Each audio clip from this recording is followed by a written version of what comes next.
विश्वनाथ चक्रवर्ती बता दें, अनुचार प्रकाश का बता दे, चूणिकाकार बता दे, और छोड़िए उन बातों को। आपके गुरु जी के पिताजी ने भी टीका लिखी है, उसी पुस्तक को अभी मंगाया जाए। अगर उसमें राधा शब्द हो, मैं मुंह नहीं दिखाऊंगा। तो जिस बात को संत रामपाल जी महाराज सन 2000 से ही कहते आ रहे हैं कि किसी शास्त्र में राधा नाम सुमरण करने के लिए नहीं लिखा है, उसी बात का समर्थन पंडित त्रिपाठी जी भी कर रहे हैं। पर एक श्री अनुरुद्धाचार्य जी हैं जो अपनी अटकलबाजी लगाने से बाज नहीं आ रहे हैं। देखिए इस वीडियो में। विश्वनाथ चक्रवर्ती बता दें, अनुचार प्रकाश का बता दे, चूणिकाकार बता दे, और छोड़िए उन बातों को। आपके गुरु जी के पिताजी ने भी टीका लिखी है, उसी पुस्तक को अभी मंगाया जाए। अगर उसमें राधा शब्द हो, मैं मुंह नहीं दिखाऊंगा। तो दोस्तों सुनिए श्री अनुरुद्धाचार्य जी के विचार कि उन्होंने शास्त्रों को कितना जाना है। अष्टम स्कंद के 10वें अध्याय में लोग कहते हैं भागवत जी में राधा का नाम नहीं है, राधा का नाम नहीं है। ये लोग गलत कहते हैं, जो भी कहता है गलत कहते हैं। लिखा हुआ है, मैं आपको श्लोक दिखा रहा हूँ। भागवत जी के 8वें स्कंद के 10वें अध्याय में श्लोक नंबर 40 है, लिखा है उद्यतायुध दौरदंडई राधावंतो भटान मृधे। राधावंतो लिखा, स्पष्ट लिखा गुरु जी। ऐसा है, नाश मत करिए। आधावंत है, आधावंत में दौड़ते हुए। तो देखिए किस प्रकार से श्री अनुरुद्धाचार्य जी आधा शब्द को राधा बताने की कोशिश कर रहे हैं, साफ साफ झूठ बोल रहे हैं। दोस्तों आइए अब हम देखते हैं हमारे शास्त्र क्या कहते हैं, तो बने रहिए वीडियो के अंत तक। देवी भागवत है यानी दुर्गा पुराण, गीता प्रेस गोरखपुर से प्रकाशित है। इसके वही हनुमान प्रसाद पोदार और चिमनलाल गोस्वामी ये इनके संपादक हैं। ये वही गीता प्रेस गोरखपुर से प्रकाशित है। प्रकाशक एवं मुद्रक हैं गीता प्रेस गोरखपुर, गोविंद भवन कार्यालय कोलकाता का संस्थान। अब इसके 28 पृष्ठ पर हम देखते हैं ब्रह्मा, विष्णु, नारद और व्यास जी, इन सब के ज्ञान का, इनको कितना ज्ञान था ये स्पष्ट हो जाएगा। ये देखिएगा, यह है प्रथम स्कंद, पहला स्कंद और प्रश्न नंबर 28। यहां देखिएगा,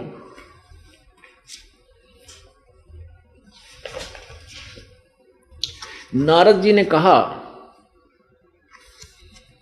महाभाग व्यास जी, तुम इस विषय में जो पूछ रहे हो, ठीक यही प्रश्न मेरे पिताजी ने भगवान श्री हरि से किया था, यानी विष्णु जी से। देवाधिदेव भगवान जगत के स्वामी हैं, लक्ष्मी जी उनकी सेवा में उपस्थित रहती हैं, दिव्य कौस्तुमणि उनकी शोभा बढ़ाती है। वे शंख चक्र गदा लिए रहते हैं, पीताम्बर धारण करते हैं, 4 भुजाएं हैं, वक्षस्थल पर श्री वत्स का चिन्ह चमकता रहता है। वे चराचर जगत के आश्रय दाता हैं,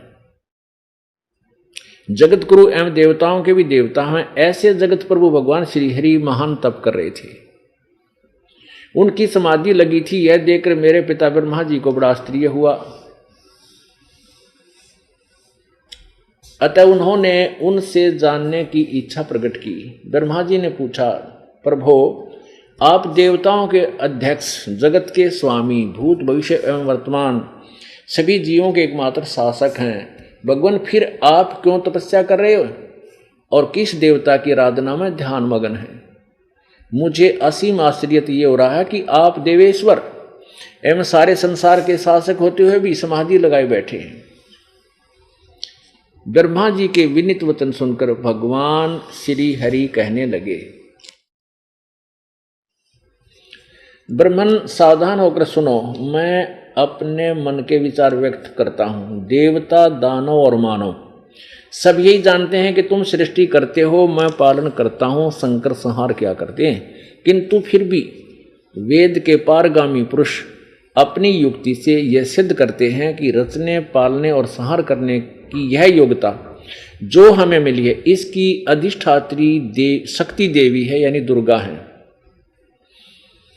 यहां देखिएगा आगे, ब्रह्मा जी, हम सभी उसी शक्ति के सहारे ही अपने कार्य में सदा सफल होते आए हैं। सुवर्त, प्रत्यक्ष और प्रोक्ष दोनों ही उदाहरण मैं तुम्हारे सामने रखता हूँ। सुनो, यह निश्चित है कि उस शक्ति के अधीन होकर ही मैं शेष नाग की सैया पर सोता और सृष्टि करने का अवसर आने पर जाग जाता हूँ। मैं सदा तप करने में लगा रहता हूँ और उस शक्ति के शासन से कभी मुक्त नहीं रह सकता। कभी अवसर मिला तो लक्ष्मी के साथ सुख पूर्वक समय बिताने का सौभाग्य प्राप्त होता है। मैं कभी तो दानों के साथ युद्ध करता हूँ। अखिल जगत को भय पहुँचाने वाले दैत्यों के विकराल शरीरों को शांत करना मेरा परम कर्तव्य हो जाता है। अब देखो 29 पे पढ़ रहे हैं हम, ये 29 पे विष्णु जी कह रहे कि मुझे सब प्रकार से शक्ति के, दुर्गा के अधीन होकर रहना पड़ता है। उन्हीं भगवती शक्ति का अर्थात दुर्गा का मैं निरंतर ध्यान किया करता हूँ। ब्रह्मा जी, मेरी जानकारी में इन भगवती शक्ति से बढ़कर दूसरे कोई देवता यानी कोई भगवान नहीं है। अब श्री विष्णु जी ने तो फाइनल कर दिया कि शक्ति दुर्गा तो ऊपर ना कोई भगवान ना कोई देवता, मैं इससे की पूजा करता हूँ, इसी का ध्यान करता हूँ। अब दुर्गा क्या बताती है कि ब्रह्म की पूजा फाइनल है, उसी की पूजा करो और सब बातें छोड़ दो। तो विष्णु जी को ज्ञान कहाँ हुआ? अब देखिएगा इसी देवी भागवत के 562 पृष्ठ पे, ये देखिएगा, ये है 7वां स्कंद और प्रश्न नंबर 562 और इसमें यहां से पढ़ेंगे, देवी के द्वारा हिमालय को ज्ञानोपदेश और ब्रह्म स्वरूप का वर्णन। हिमालय को दुर्गा ने ज्ञान बताया और ब्रह्म के विषय में जानकारी दी, इसका ये अर्थ है। श्री देवी कहने लगी, पर्वतराज,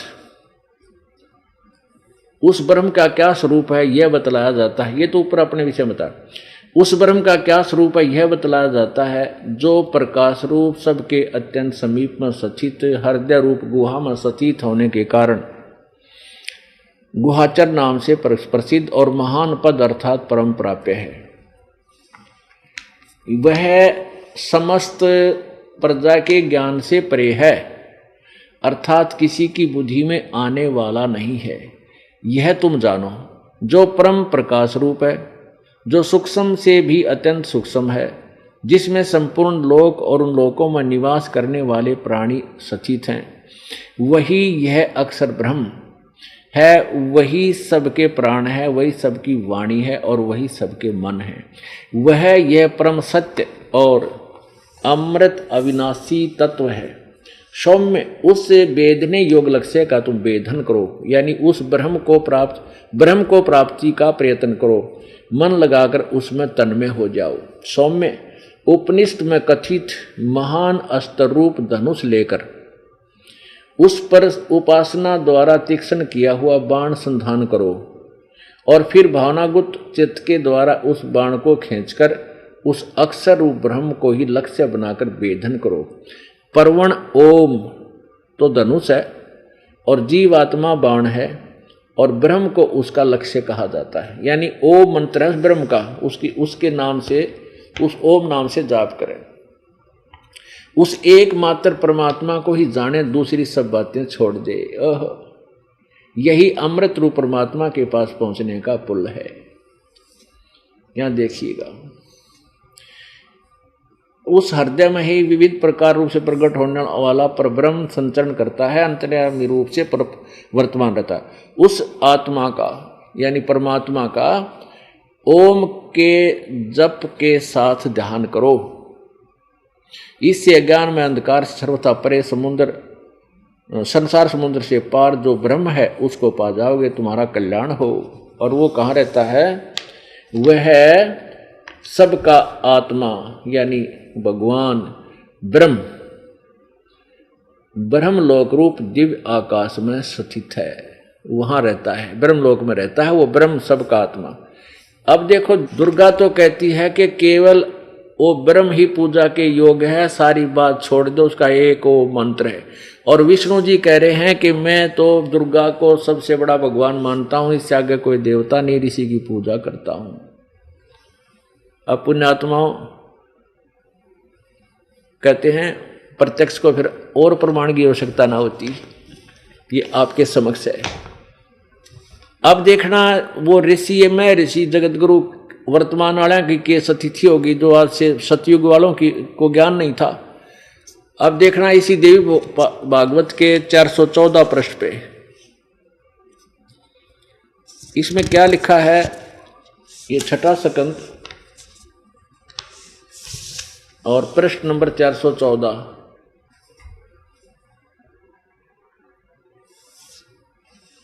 जन्मजय ने पूछा, महाभाग किस युग में कैसा धर्म का स्वरूप है, इस संपूर्ण विषय को विशेष रूप से बताने की कृपा कीजिए। व्यास जी बोले, राजन, यह निश्चय है कि सतयुग में ब्राह्मण वेद के पूर्ण विद्वान थे। उनके द्वारा निरंतर भगवती जगदम्बिका की आराधना होती थी और भगवती का दर्शन करने के लिए उनका मन सदा ललायित रहता था। अरे तेरा गजब हो। अब ये कहते हैं सतयुग के ब्राह्मण यानी ऋषि महर्षि वेद के पूर्ण विद्वान थे और दुर्गा तो ऊपर कोई दुर्गा की भक्ति करते थे, वो उनका भगवान था। अभी आपने पढ़ लिया 562 और 63 पृष्ठ पर दुर्गा कहती है कि उस ब्रह्म की भक्ति करो और ओम जिसका नाम है और सब बातें छोड़ दो, वो ब्रह्मलोक में रहता ऊपर। अपने आत्माओं परमात्मा परमेश्वर कबीर भगवान की वाणी है, सुर नर मुनि जन 33 करोड़ी, ये बंदे सभी निरंजन डोरी। इस काल की डोर का बंद रहे 33 करोड़ देवता 88,000 सारे ब्रह्मा विष्णु महेश तक। ये चतुर्भुजी भगवान कहावे, अरहट डोर बंदे सब आवे। इनकी भी जन्म मृत्यु होती है ब्रह्मा विष्णु महेश की, चतुर्भुजी भगवान कहलाते हैं। जो ये भी जन्म और मृत्यु वाले रहट के कुएं में ही गिरे हुए हैं। ये तो सूक्ष्म वेद जो सच्चिदानंद घन की वाणी और साथ में इनको समर्थन दे रहे हैं हमारे ये वो सदग्रंथ, वो शास्त्र जिनको हम एथेंटिक यानी सच्चे शास्त्र मानते हैं, वो भी उसी बात का समर्थन कर रहे हैं। अब हमने कौन से देव की, कौन से परमात्मा की भक्ति करनी चाहिए, ब्रह्म की भी भक्ति नहीं। क्योंकि गीता ज्ञान दाता 8वें अध्याय के 13वें श्लोक में कहता है कि ओम इति एक अक्षरम ब्रह्म व्यवहारन माम अनुसमरण, यह प्रयाति तजन देहम सयाति परमाम गति। गीता ज्ञान दाता कहता है कि माम ब्रह्म, मुझ ब्रह्म का एक ओम अक्षर है और जो इसकी साधना करता हुआ शरीर त्याग कर जाता है वो मेरे सतर की यानी परम गति को प्राप्त होता है। मेरे सतर की मेरे वाली भक्ति का वो लाभ उठाता है। और उसी के संदर्भ में गीता ज्ञान दाता ने 7वें अध्याय के 29वें श्लोक में कहा कि अर्जुन, जो उस तत्ब्रह्म को जान लेता है और पूरे अध्यात्म ज्ञान से परिचित हो जाता है और सब कर्मों से परिचित हो जाता है, तो वो व्यक्ति फिर जन्म मरण, जरा और मरण, बुढ़ापे और मृत्यु से छूटने की ही प्रयत्न करता है, कोशिश करता है। 7वें अध्याय में 30 श्लोक हैं, 29वें में ऐसे कहा है और 30वें में अधिभूत अधियज्ञ अधिकतम के बारे में पूछा है। तो अब 8वें अध्याय के प्रथम श्लोक में अर्जुन ने प्रश्न किया कि परमात्मा, हे भगवान, फिर कौन है वो तत्ब्रह्म जिसके विषय में आपने 7वें अध्याय के 29वें श्लोक में कहा है वो उस तत्ब्रह्म को, उस भगवान को जान लेता है जो, तो वो कौन है तत्ब्रह्म? तो गीता ज्ञान दाता ने 8वें अध्याय के और 3रे श्लोक में कहा है कि वह परम अक्षर ब्रह्म है। वो परम अक्षर ब्रह्म है। 3 भगवान है, 3 प्रभु, 3, एक तो क्षर ब्रह्म, क्षर पुरुष, क्षर पुरुष कहो, अक्षर ब्रह्म कहो, ये ब्रह्म है, ज्योति निरंजन काल है। और दूसरा अक्षर ब्रह्म, ये परब्रह्म बोला जाता है जो 7 शंख ब्रह्मांड का स्वामी है। और ये सरब्रह्म जो आपको बताया है ब्रह्म, ये केवल 21 ब्रह्मांड का मालिक है। और 3रे नंबर का परम अक्षर ब्रह्म है, वो ओवरऑल कंट्रोलर है, कुल का मालिक है। गीता जी अध्याय नंबर 15 के श्लोक नंबर 1 से लेकर 4 में पूरा एक संसार रूपी वृक्ष का वर्णन कराया है और उसके विषय में बताया कि जो संत इस उल्टे लटके हुए संसार रूपी वृक्ष को भिन्न भिन्न विभागों सहित बता देगा, स वेदवित, वो वेद का जानने वाला है, वह वेद के तात्पर्य को समझता है, वो तत्वदर्शी संत है।